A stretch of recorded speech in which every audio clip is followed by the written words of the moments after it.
Okay. Hello, world. Welcome to Hello. the, what is the seventh wine video we've done? I've lost track. Yes. All right. Yes, Thursday. sure. Seventh edition of the Wine Brothers coming at you live from the Willamette Valley of Oregon. My name is Chef Christopher Zarnecki of the Joel Palmer House Restaurant.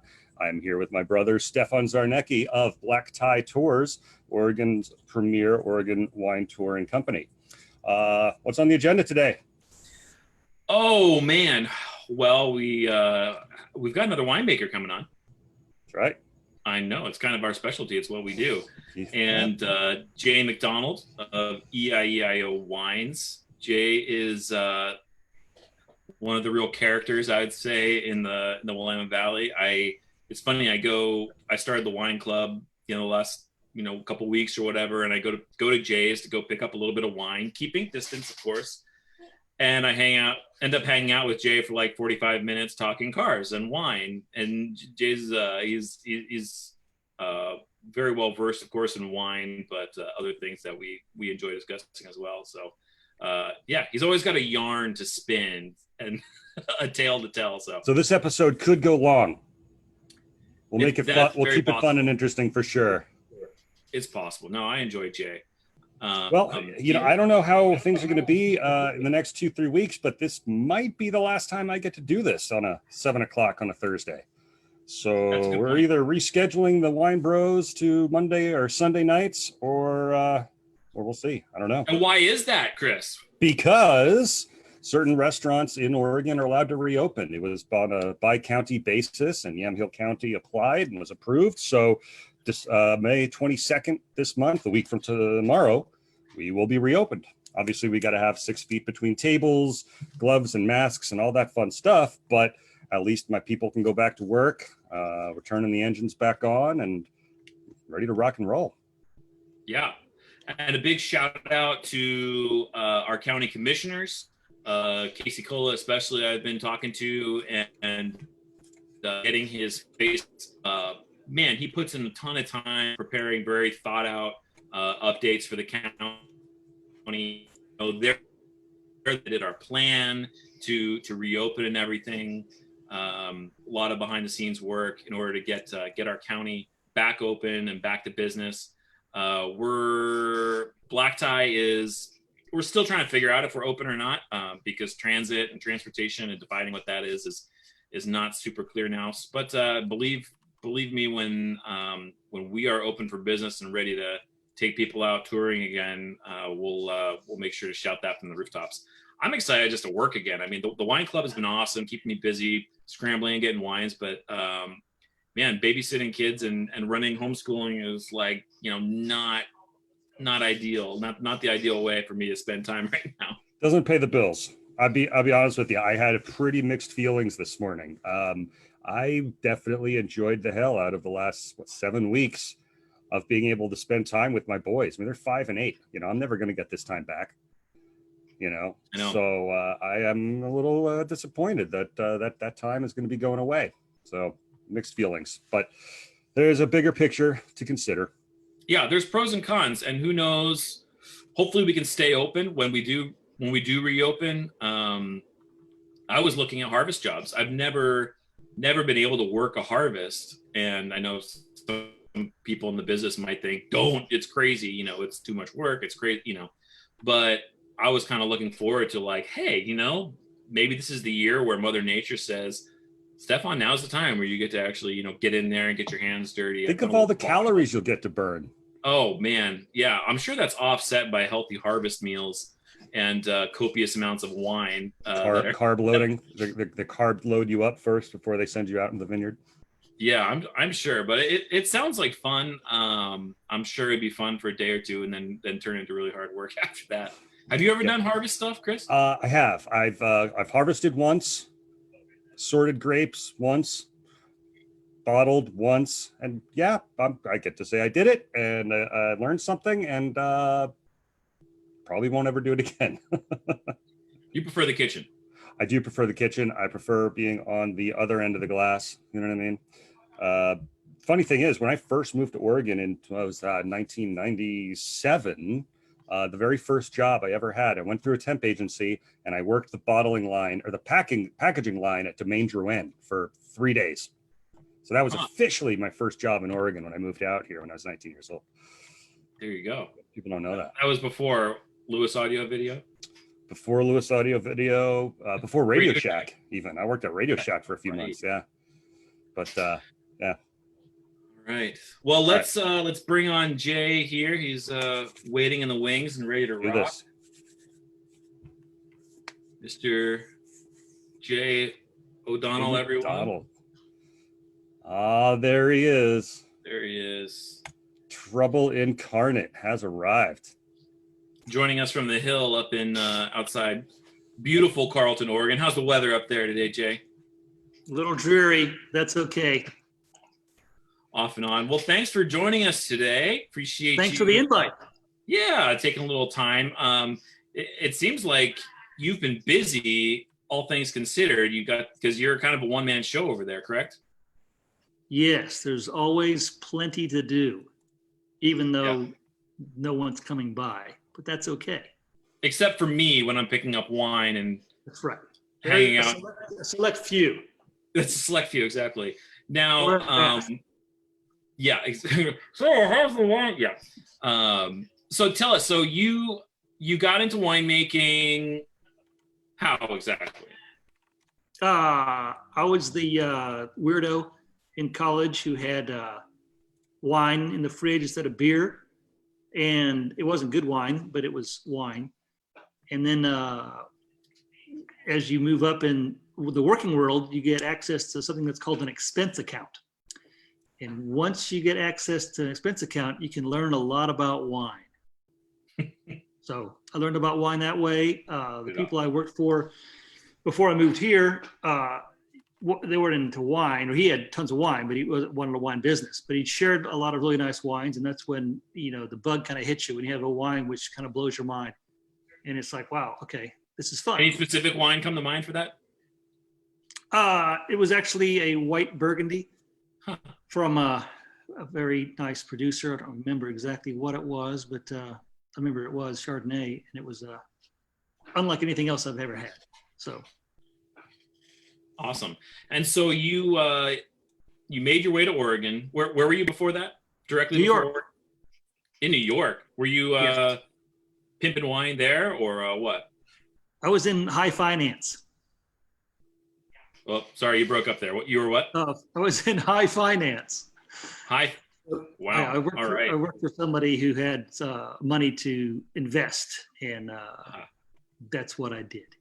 And then you got out and you were in downtown Carlton at the tasting room.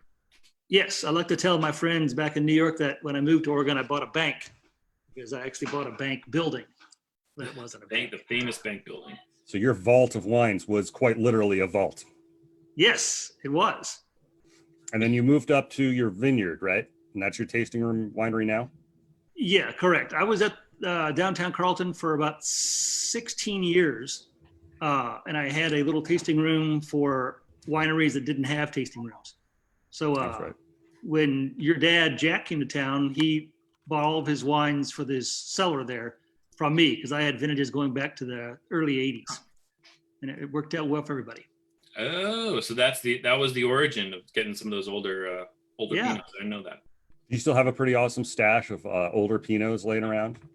I don't. I have probably stuff back to maybe 2002, but I guess that's old now. Put it in perspective. Right. Yeah. Yeah. When was your first vintage? That I made by myself was probably, I would say, 2007. Before that, I was more of a negociant, and I worked at different places. I started with the Bonded Winery with Josh Bergstrom in 2003. Gotcha. Okay.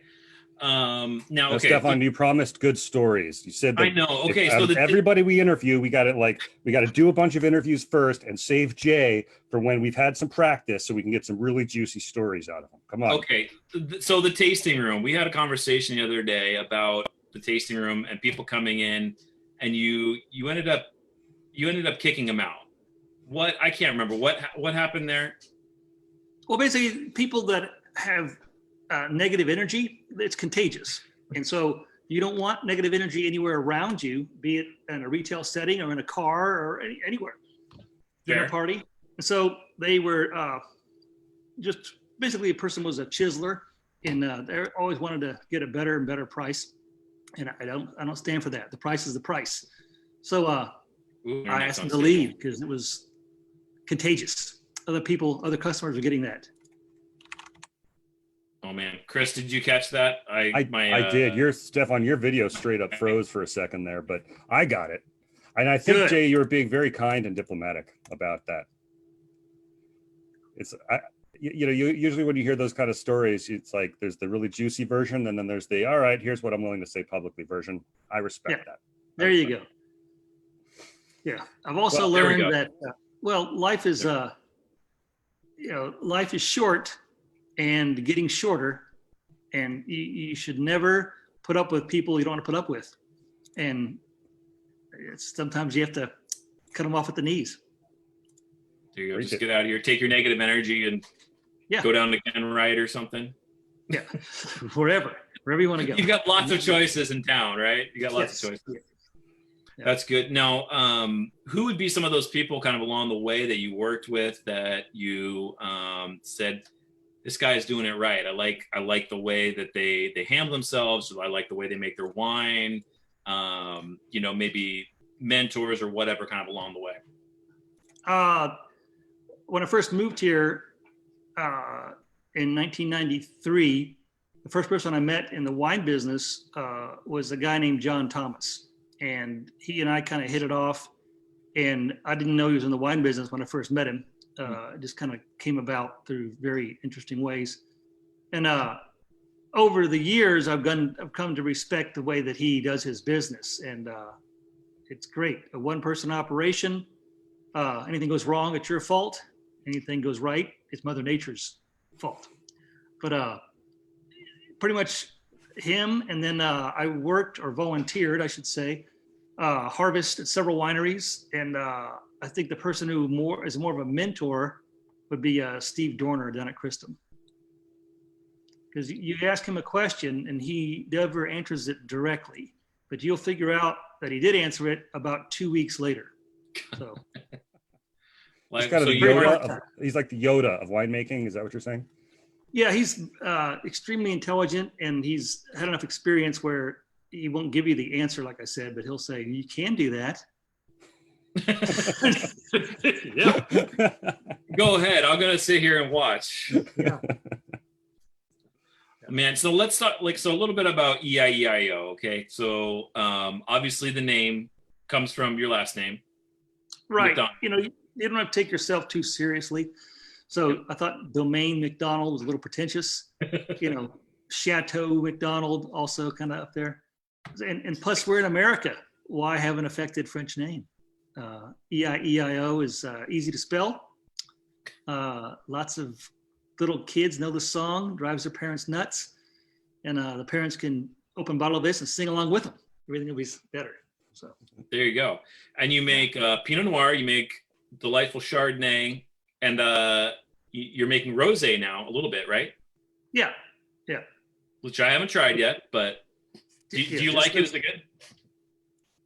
Some years it's good, some years it's not so good, but that's okay. This year is pretty good. But you got to sell it anyway, right? Yeah. Today we're drinking let's see if we can get it to show up on the camera. There we go. You got it. So this is a 2012 Cuvée I. Tell us a little bit about Cuvée I and also your lineup a little bit, maybe. Once again, I have fun with the name and the three different levels. Most people have Willamette Valley, be their entry, and then they have reserve and they have single vineyard. So I did E, I, and O. Once again, this is something that John Thomas thought up, not me. So E is your entry level, I is your in between, and then Cuvée O is your overpriced. And there's your three levels. And he's honest about it. That's awesome. Well, there you go. Why not be? The Cuvée E is made every year. It's the majority of what I make, a little more than half of my production. It's at a lot of restaurants by the glass, a lot of people's cellars, and it's over delivers. The I is what I like because it's very high in acid. It's more texture and aromatic base than it is flavor base. The flavor's in the background. And then the O would be the most opulent or orgasmic, if you want to go down that path. Hey now. Yeah, we do. Bada bing. Tasting this 12, 2012, I don't think of it as a year with really popping aromatics, but this bottle is popping. The aromatics are really quite enchanting. I like this wine a lot. Thanks. It's drinking pretty well. Yeah, good for drinking. Good for drinking. So where do the grapes come from in this blend? This is predominantly from Wind Hill Vineyard, which is owned by Elk Cove. I've leased the same 2 blocks since before I started making wine. So I leased them starting in 1999. And it's an older site, fairly high elevation, up north and west of Banks, Oregon. So it's a good 25 miles north and west for me. Farmed by Travis, who's their vineyard manager and lives on the property with his wife and children. But it's mostly that. I would say it's a good 70%. The rest is a little bit of saffron fields. And then the minority part would be from my neighbor over here, Yates Conwell Vineyard. Yeah, great vineyard. Yates Conwell is one of my favorite vineyards in the area. You make a delicious. You make a few from there. Kind of you do a whole cluster. Is that right from Yates, or is that a whole cluster and then a regular destemmed, right? And I do Chardonnay as well. So and then Chardonnay from that vineyard. Yeah, delicious. Now, how would you describe your Chardonnay? Is it fairly well oaked? Is it somewhere in the middle, or is it let the varietal do the talking? Well, one thing that I learned through actually doing it is if you leave a wine in oak over a certain point, let's call that 18 months, the obviousness of the oak goes away. When you pull one out of a barrel at about the 10-month period, it's very oaky. It's kind of strange. Chardonnay I make is, I guess, somewhat controversial. I use an old technique that I copied from the French, Coach Jury, most notably. And you pre-oxidize the juice. So the juice turns dark brown because you don't put anything on it. And then once it's fairly dark, almost black, you put it in barrel. And I go in with lots of lees, so lots of solids, and it just sits there and it starts fermenting usually within 5 to 6 days. And it stays in 100% new French oak barrels for what I want to keep in new French oak barrels, and some I take out. So it's a new French oak barrel for, let's call it 6 weeks, and then it goes to neutral. But it all depends on what I need, because I need those new barrels for Pinot Noir sometimes. So you can use them twice in 1 year. Tricky. Very cool. Gotta love the tricks. So now you've been in Oregon wine country. I think you came in here, what, 96, 97? 93. 93. Okay, so a little bit before we did. So you've seen us kind of grow up a little bit. But where do you see Willamette Valley wine in, say, 10 years? 10 years, man, that's... 5 years, 10 years, I don't know, whatever. I wouldn't have predicted this virus causing things to be a problem. But I think there's going to be more and more small producers like myself, or perhaps even smaller, that are going to come here and going to pop up.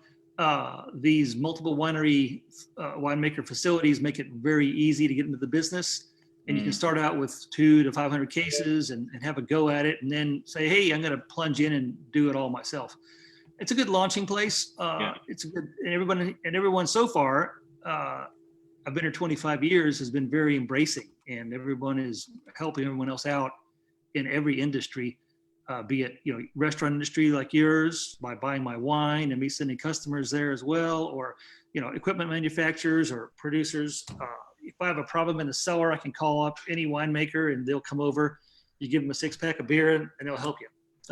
Lately with bottling, no laborers want to do the bottling, and so we all had to volunteer and help everybody else out. So I volunteered at 3 different wineries doing the bottling, and then of course they came over and helped me when I did mine. So good camaraderie. I hear about that, how collaborative the Valley is in terms of helping each other out. That's phenomenal. That's awesome. Yeah, it's good. Yeah. It's still good. Jay, we have a question from Jason B. He says, best foods that best pair with your wines. What do you think? I'd go just traditional. Just go salmon. A fillet of Northwest. salmon would be perfect. And other than that, if you have the skill set, duck breast, and you have access to good mushrooms, there you go. Joel Palmer House. It's a little place in Dayton. You might have been. Might have heard of it. You have any mushrooms? Have you gone tromping around on your trails? You got any morels back there this time of year? I have only found morels once in 15 years that I've been here on the property. And so it's kind of sad. I don't think it's quite the right place. I need to go further to the west. Mulch. What was it in Mulch? Let me guess. Yeah. It was in where we built the winery. So it was all around the winery where they disturbed the soil. There you go. The disturbed earth. Yep. I've only gone once this year and did pretty well. And that's where it was, where somebody logged and we nailed it. Yeah. Tara Bloom from just over the hill there. She wants you to, what's the future? Tell us the future, Jay. Let me get my magic orb. Because you know. I don't know. All knowing. Let's all just sit at your knee and let you tell us the ways. Tomorrow, the sun will rise. It's true. In the east. That's so deep. say we all. That's my prediction of the future. Yeah. That's deep. Well, tomorrow the sun will rise on some open vineyards, some open restaurants. We'll be reopening a little bit. Speaking of which, if you want to taste Jay's wines with him, you do tastings up at the winery, correct? Yeah, there's two options. You can taste at the winery. There's plenty of room to keep your social distancing dance going, and we do have some really nice hand cleaning lotions and potions, as well as gloves, in case you want to have some fancy gloves. 4 different sizes, in case you've got huge hands or tiny hands. The other tasting is up at the cottage, and that's limited to 6 people because of spacing once again, and that takes a while to get set up. But set up meaning you have to make an appointment well in advance before I can do that. But yeah, down at the winery is great. And plenty of room. And I'm also doing, I think it's legal, bring your own container and you fill it up with wine and we sell it by the measurement of fluids. So Well, they do it with beer. Yeah, why not do it with wine? Right. I'm gonna look around for. Could you put it in like a garbage bucket, like a 5-gallon bucket, or like would that? Got an empty Mountain Dew bottle around here somewhere. Sure. It'd be easy to spill, though. Awesome. Well, if you want to make an appointment to go taste Jay's wines, go to his website and email with him, and he'll take those groups. I think you'll take up to 6, right? 6 is the max. Yes, correct. 6 is the max. Provide some tasty snacks, and I really do recommend it. Jay's whole lineup is delicious, and the wines are distinct. The bigger, juicier, sluttier wines are nice and slutty, and not too slutty. And the more elegant and Burgundian ones are delightful and dance upon thy palate. And I think Jay does a wonderful job. So go make an appointment with Jay and buy lots of wine. So that's good. So all right. Okay. And if you want to, is this wine the 2012? That's not available anymore. Is that all sold out pretty much? Oh no, I think I got 9 cases left. 9 cases left. So if you want to buy it, you might need to email Jay or to do that. And yeah, that's about it. Anything else, Jay? Well, on your website, you've got vintages going all the way back to like 2015, and then it even says contact us if you want anything even older. So that's cool. Yeah, I made the mistake years ago of keeping 20 cases of every single wine from every year. And it was too much wine. Because after 5 years, you're sitting on 300, 400 cases of older vintages. Like, whoa, I should have just kept 2 cases. I'm going to track you down. I'm going to track you down for some of those wines. I had that 2009, was it Blackburn? Yeah. Blackburn Reserve. And it was rocking. There, had some great age on it, so you get that those integrated flavors and acids and everything, but still lots of life. It was a great wine. I really enjoyed that. So great, thanks. All right. Yeah. Well, Jay, I'll be seeing you real soon because I need more wine for the club, and we'll bother you again. I will see you tomorrow morning All without right. coffee. All right, coffee. We'll make it happen. Great to see you again, Jay. I feel like it has been years. And you're opening up when? The 22nd, I read? That's right. Week from tomorrow. Okay. Perfect. Week from tomorrow. Okay. I'll make a reservation. Rock and roll, brother. Now Great to we're see you talking. again. Okay. Bring Thanks, wine. thanks much. Appreciate it. Adios. Have a great night. All right. The man, the myth, the legend. I know. Yeah, I haven't had any of his wine in a while. It's a shame. It's phenomenal. I mean, it's a 2012. It's tasting younger than it rightfully should. And it's awesome to know that I can get some older stuff. Yeah. As I talked about before in the show, when you're buying wine at a tasting room or a supermarket or wine shop, it's usually current release, maybe a year older, but most Oregon Pinot really, really starts showing itself after 5+ years. And this is a perfect example of that. So it's a great fill out by the fire kind of wine, or you can have it with food. I think he's right about the salmon and the duck for sure with pairings for food. And guaranteed he'll put on a show and taste you through some phenomenal wines if you visit his tasting room. For sure. And I think they're going to be, if you buy some EIEIO wines, they're not wines that your friends have had. They're kind of a sleeper. It's EIEIO. I mean, it's not domain, like you said, it's not domain. It doesn't have the pretentious naming. I want to make amazing wine. I don't really care so much about the branding. I only make so much, so it's not like I have to sweat, selling every last bottle. Hell, he said itself, he's holding back 20 cases every year. So he's not in a rush to get rid of it, which means he can hold on to it for longer, which means he can take his time in the winemaking process. That's perfect. That's exactly what you want in the winery. Yeah, no, it's a home run. All right. Well, this has been fun, my brother from the same mother. And speaking of the same mother, Mom made me some banana cake. So happy birthday. Thank you. Happy birthday, May 14th. My brother was brought screaming into the world it was on Mother's Day, right? That's not true. I was an angel. I never cried as a baby. Okay, so it was all downhill from there. Oh yeah. But Mom every year makes me some of her banana cake. It's the simplest dish, but I love it. Oh, so yeah. I'm gonna go have some. That's been the case for many, many years. Yeah, and yours is the caramel cake, is that right? Caramel cake, man. Oh, and Mom even wrote in the recipe card with the frosting. The frosting is kind of a bitch.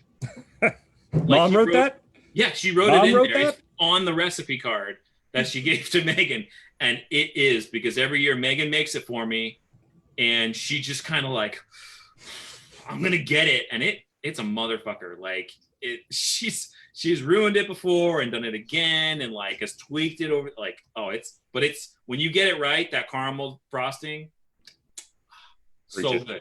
Oh, I hear you, dude. Yeah, the banana cake just has a simple like barely vanilla icing, if even that, and it's all it needs. Simple. So like just a quarter of a whole cake in one hand and a quart of milk in the other hand, I'm good. Yeah, that's the way to do it. If there's any left, I've got kids now. Hopefully we'll be seeing you all next week I don't know if it'll be the same time. We will update the Joel Palmer House and the Black Tie Tours Facebook pages with when we're going to do our next episode as things are changing here daily with what's allowed. Visit us, keep an eye on those Facebook pages, Instagram, etc. for updates. If you need any wine, we will send it your way via the Black Tie Tours Wine Club. And go ahead and make reservations at the joelpalmerhouse.com or Open Table. And the seats are already filling up. Yeah, Friday, Saturday next week, we're like 7:30 and later only due to the fact that, the table distances and all that. We've had to reduce our capacity. I'm really looking forward to the sunny days because then we can seat outside and we're not limited by that. But, midweek is always a great way to come in too because it's not nearly, weekends are always busy. Yeah. Midweek, it's a more relaxed. So, all ready or not, here we come. All right, brother. Well, I will see you next week, if not sooner. All right. Cheers. Cheers.